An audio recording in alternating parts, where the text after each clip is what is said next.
மக்களே, வந்துட்டேன். பத்தி குத்தி வச்சு ஒரு பனானா வேஸ்ட் ஆகி இதை தூக்கி தூர போடு. இது பனானா ஃபேஷியல் பண்ணிட வேண்டியதான்.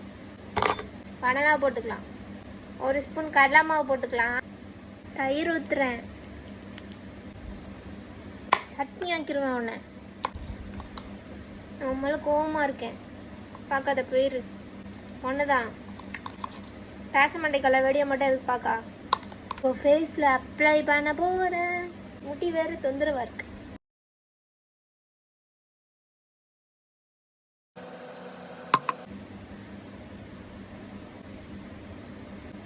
பேலன்ஸ் இருக்குது, உங்களுக்கு வேணுமா? போட்டு விடட்டா? ஒரு 10 நிமிஷம் போகட்டும். டெய்லி ஒரு ஃபேஷியல் பண்ணால் சண்டையே வராதான் தெரியுமா? நல்லா காஞ்சிட்டு தொடச்சிக்கலாமா? ஃபஸ்ட் டைம் இப்போ தான் ட்ரை பண்ணியிருக்கேன். ஏதாவது ஃபேஸில் டிஃப்ரென்ஸ் தெரியா, நீங்கள் தான் சொல்லணும். சரி, டாட்டா.